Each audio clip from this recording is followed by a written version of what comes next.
Assalamualaikum warahmatullahi wabarakatuh. Bagaimana kabarnya anak-anak? Pak Rizal doakan anak-anak selalu dalam keadaan sehat walafiat. Ya, anak-anak, kemarin kita mempelajari mengenai ciri-ciri makhluk hidup. Nah, sekarang apa ya kira-kira yang kita pelajari untuk pembelajaran 2? Ya, mari kita lihat. Nah, yang akan kita pelajari untuk pembelajaran pada kali ini yaitu tetap tema 1 mengenai ciri-ciri makhluk hidup juga. Akan tetapi kita mempelajari ciri-ciri makhluk hidup yang lebih mendetail lagi dengan perbedaannya. Nah, ayo yang masih ingat ciri-ciri makhluk hidup. Kemarin yang pertama apa? Ayo. Ya. Ya, lanjut kalau gitu ya.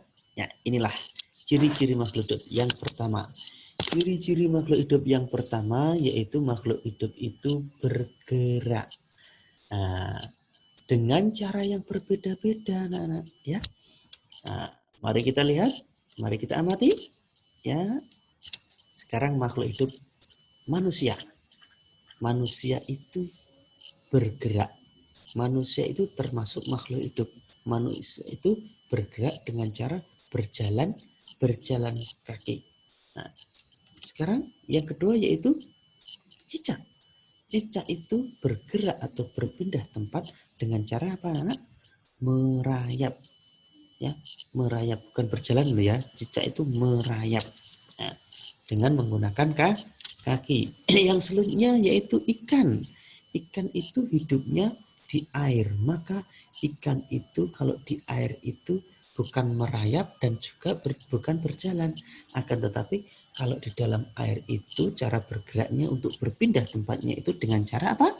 Dengan cara berenang. Apa alat yang digunakan untuk berenang ikan? Apa? Nah, alatnya yaitu sirip. Betul. Yang selanjutnya yaitu ular. Ular itu bergerak atau berpindah tempat dengan cara apa anak-anak? Berjalan kaki? Oh, bukan. Ular itu dengan cara merayap anak-anak. Ya, merayap. Yang digunakan ular untuk merayap apa? Kaki? Nah, ular tidak punya kaki.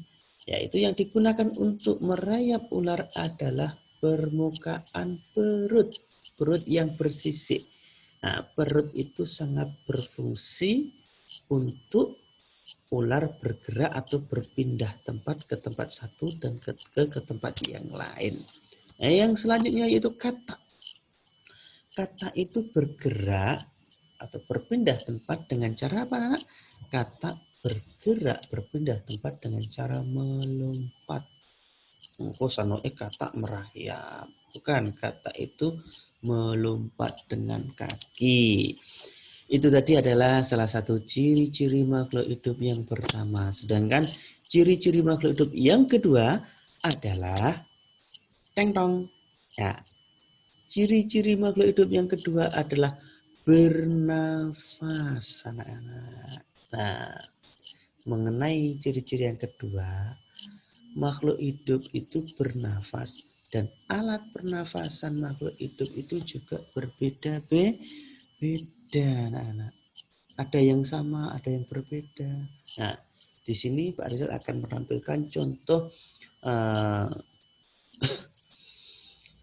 alat pernafasan makhluk hidup yang berbeda. Yang Pak Rizal jadikan contoh yang pertama adalah manusia.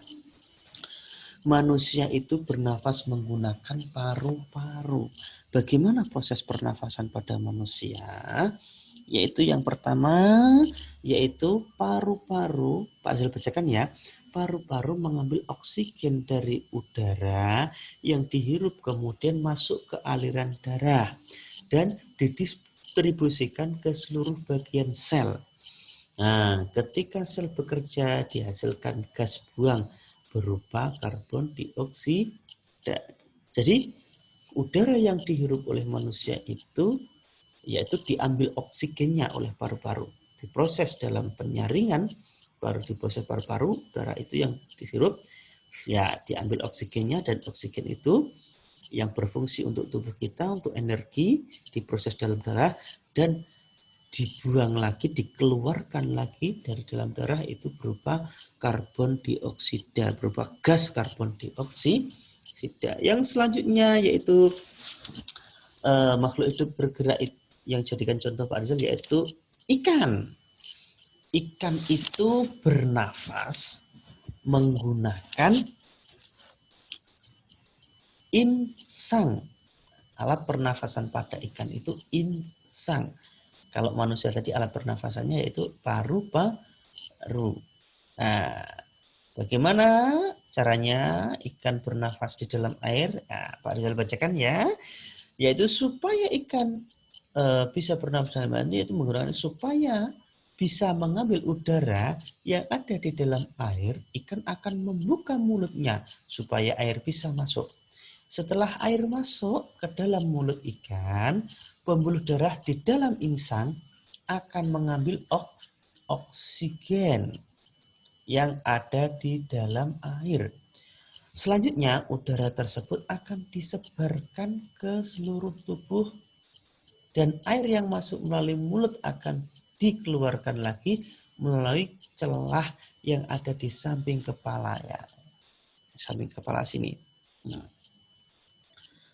Selain mengambil oksigen di dalam darah, di dalam air, insang juga bertugas mengeluarkan karbon dioksida yang ada di dalam tubuh ikan. Jadi insang itu juga fungsinya yaitu menghirup oksigen dan juga mengeluarkan karbon dioksida. Itu adalah ciri-ciri makhluk hidup yang kedua. Sekarang ciri-ciri makhluk yang ketiga. Apa ciri-ciri makhluk yang ketiga? Nah, ciri-ciri makhluk hidup yang ketiga adalah tumbuh. Makhluk hidup itu tumbuh dan berkembang. Tumbuh artinya bertambah ukuran tinggi dan beratnya, anak-anak. Nah, ini ada gambar manusia. Nah, pertumbuhan pada manusia yaitu diawali dari bayi. Ini bayi. Setelah bayi menjadi anak kecil yang masih merangkak. Terus anak-anak remaja dan dewasa. Yang kedua yaitu pertumbuhan pada ayam. Nah, diawali dari telur yang baru menetas. Nah, terus menjadi anak ayam yang masih kecil, anak ayam yang remaja, terus menjadi anak lagi. Jadi ayam yang remaja, terus menjadi ayam yang dewasa. Sekarang pertumbuhan pada tumbuhan jagung. Nah, diawali dari biji atau buah jagung. Nah, biji itu terus menjadi berkecambah. Terus berkecambah lalu menjadi tanaman. Nah, yang jagung yang lebih besar lagi tanaman jagung. Lalu tanaman jagung yang berbunga. Setelah tanaman jagung yang berbunga yaitu menghasilkan buah. Tanaman jagung yang menghasilkan buah. Nah, buahnya yaitu berupa buah jagung ini. Ini buah jagung. Itu adalah ciri-ciri makhluk hidup yang ketiga. Yang selanjutnya yaitu ciri-ciri makhluk hidup yang keempat apa? Makhluk hidup itu berkembang biak. Makhluk hidup itu dapat berkembang biak. Cara berkembang biak makhluk hidup itu berbeda-beda. Ada yang berkembang biak dengan cara melahirkan, ada pula juga yang berkembang biak dengan cara bertelur. Ya. Langsung saja Pak Rizal tampilkan di sini ada manusia, ada sapi, hewan sapi, ada hewan ayam. Kalau manusia itu dengan cara melahirkan. Kalau sapi dengan cara melahirkan juga. Kalau ayam dengan cara bertelur. Next, lanjut. Jadi ini ada contoh perkembangbiakan makhluk hidup. Pak Rizal tampilkan ya. Di sini ada tabel contoh perkembangbiakan makhluk hidup. Ada nama makhluk hidup, terus perkembangbiakannya yaitu dengan cara melahirkan atau bertelur. Yang nomor satu manusia. Manusia itu dengan cara apa? Melahirkan. Yang kedua sapi, dengan cara melahirkan juga. Yang ketiga kuda, melahirkan. Ikan paus, melahirkan. Ikan nila, bertelur. Kucing, melahirkan. Kodok, bertelur. Ayam, bertelur. Burung perkutut, bertelur. Kambing, melahirkan. Lupa ikan paus kok. Oh, ikan paus kok bertelur enggak.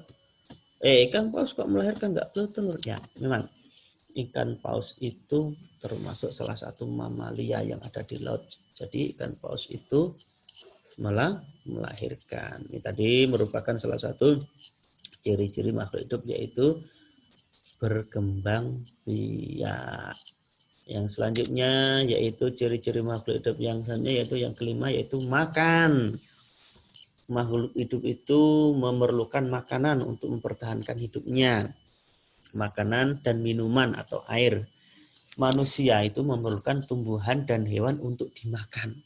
Wah, serem ya manusia. Tumbuhan dimakan, hewan dimakan. Oh, karena manusia itu omnivora, pemakan segala. Nah, sebagian hewan juga memerlukan tumbuhan untuk makan, untuk tumbuhan, untuk makanan. Jadi ini rantai-rantai makanan ya. Nah, coba kita amati. Ini manusia, ini hewan, kuda, ini tumbuhan, bunga. Manusia, hewan, tumbuhan, manusia. Manusia itu memakan sayuran. Sayuran itu asalnya dari apa? Dari tumbuhan. Manusia itu memakan daging sebagai lauk. Daging itu dari apa? Dari hewan. Kalau nasi, beras dari apa? Tumbuhan. Juga memerlukan minuman. Karena apa? Di dalam tubuh kita itu 80%-nya itu adalah air. Jadi minuman atau air itu sangat penting bagi kita. Nah, kalau kuda itu makanannya apa? Tumbuhan.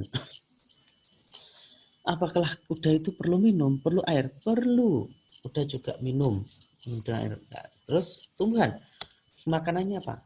Air. Air itu sangat berfungsi, sangat dibutuhkan oleh tumbuhan karena air itu membantu dalam proses makan dari tumbuhan karena air tersebut itu yang membantu proses penyerapan sari-sari makanan yang ada di dalam tanah oleh tumbuhan. Maka air itu sangat penting bagi tumbuhan. Ya, yang selanjutnya ciri-ciri makhluk hidup yang selanjutnya yaitu peka terhadap rangsa. Makhluk hidup itu peka anak-anak terhadap rangsang. Kepekaan makhluk hidup terhadap rangsang berbeda-beda pula. Jika kita melihat sinar matahari atau sinar yang menyilaukan lainnya, dengan cepat kita akan menutup mata. Itu salah satu bahwa manusia itu peka terhadap rangsang. Makhluk hidup peka terhadap rangsang. Daun putri malu akan menutup daunnya jika disentuh. Itu salah satu bahwa manusia itu peka terhadap rangsang. Buah pada pohon pacar Cina akan meletus jika disentuh. Itu juga salah satu ciri-ciri makhluk hidup itu peka terhadap rangsang. Yang sebenarnya landak dan kaki seribu akan menggulung badannya jika disentuh. Itu salah satu bahwa makhluk hidup ciri salah satu makhluk peka terhadap rangsang. Nah, di sini Pak Rizal akan menampilkan beberapa video yang membuktikan bahwa makhluk hidup itu peka terhadap rangsang. Yang pertama yaitu nih lihat, nah, diperhatikan ya anak-anak. Ini adalah putri malu, tumbuhan putri malu yang ketika disentuh itu daunnya akan menutup. Itu salah satu makhluk hidup, ciri-ciri makhluk hidup bahwa makhluk hidup itu peka terhadap rangsang. Yang kedua yaitu ini, ada tumbuhan. Lihat, nah, Nah, perhatikan ya. Tuh. Ini juga salah satu bahwa membuktikan bahwa makhluk hidup atau tumbuhan itu juga bergerak. Nih. Nah, itu dia mingkup pada bunga. Itu karena makhluk itu peka terhadap rangsang. Ada hewan yang berjalan di ini di sini. Nah, di sini dia langsung menutup. Nah, itu salah satu bahwa membuktikan bahwa makhluk hidup itu peka terhadap rangsang, dan makhluk itu juga tumbuhan itu peka terhadap rangsang, juga bergerak, tumbuh juga bergerak. Ya, langsung saja yang selanjutnya ini. Contoh yang selanjutnya. Ini hewan kaki seribu. Nah, ketika disentuh menggulung, itu membutuhkan menggulungkan badannya itu menggulung. Nah, itu salah satu bahwa membuktikan makhluk hidup itu peka terhadap rangsang. Ya, lanjut. Nah, mari kita lanjutkan yang selanjutnya, yaitu makhluk hidup yang ada di bumi ini itu beragam sekali dengan berbagai macam jenisnya, dan makhluk hidup itu mempunyai ciri-ciri yang berbeda. Itu adalah karunia Tuhan yang Maha Esa. Nah, ciptaan yang sangat perlu kita syukuri ya anak-anak. Semua makhluk hidup itu yang ada di dunia adalah ciptaan Tuhan. Keragaman cara bergerak makhluk hidup itu juga karena kekuasaan Tuhan yang Maha Esa. Semua itu adalah karunia Tuhan yang harus kita syukuri anak-anak. Menjaga kesehatan tubuh merupakan salah satu cara mensyukuri nikmat Tuhan. Menghargai kemampuan, menghargai orang lain atau kemampuan teman yang lain juga merupakan bagian dari sikap syukur kepada Tuhan yang Maha Esa. Bersyukur kepada Tuhan termasuk pengalaman sila pertama pada Pancasila. Nah, ayo, Pancasila itu bunyinya yang pertama apa anak-anak? Apa? Ada yang tahu? Atau ada yang nggak tahu? Nah, coba kita lihat. Nah, ini ada Garuda Pancasila. Nah, Pancasila itu sila pada Garuda itu ada 5. Garuda itu adalah lambang negara kita, itu Garuda Pancasila. Nah, ada 5 ya, yang kita bahas pada pertemuan kali ini, yaitu sila pertama. Nah, gambarnya apa aja? Sila pertama itu gambarnya bintang yang bunyinya adalah ketuhanan yang Maha Esa. Itu adalah sila pertama. Sila pertama itu berbunyi ketuhanan yang Maha Esa. Lambang sila pertama adalah bintang. Lambang ini menunjukkan bahwa bangsa Indonesia itu menyatakan kepercayaan dan ketakwaan terhadap Tuhan yang Maha Esa. Taat terhadap perintah Tuhan dilaksanakan dengan selalu menjalankan perintah Tuhan dengan baik. Dengan cara apa? Bagi kita yang beragama manusia, yaitu dengan cara beribadah. Selain itu juga harus saling menghargai kepercayaan orang lain ya. Kita harus menghargai perbedaan ya. Kita harus toleran dengan orang lain, harus toleransi, menghargai ya, toleransi. Bersyukur dan berterima kasih dengan semua yang diberikan Tuhan. Karena sikap selalu bersyukur adalah salah satu contoh pengamalan sila pertama pada Pancasila. Ya. Sekian tadi anak-anak pertemuan pada pagi hari ini, yaitu kita membahas mengenai pembelajaran 2 terkait ciri-ciri makhluk hidup dan bersyukur kepada Tuhan yang Maha Esa. Bersyukur itu salah satu Contoh pengamalan sila pertama pada Pancasila. Sila pertama pada Pancasila itu digambarkan atau apa? Sebuah bintang yang bunyinya apa? Ketuhanan yang Maha Esa. Ya. Sekian tadilah pertemuan pada kali ini. Apabila ada kekurangannya, Pak Rizal mohon maaf yang sebesar-besarnya. Nanti kalau ada pertanyaan bisa ditanyakan lewat WA ya anak-anak. Ya, mungkin cukup sekian. Nanti anak-anak akan Pak Rizal kasih soal dan tolong dikerjakan ya anak-anak. Nah, mungkin cukup sekian anak-anak pertemuan pada kali ini. Pak Rizal tutup. Akhirul kalam. Wallahul muwaffiq ila aqwamit thoriq. Assalamualaikum warahmatullahi wabarakatuh.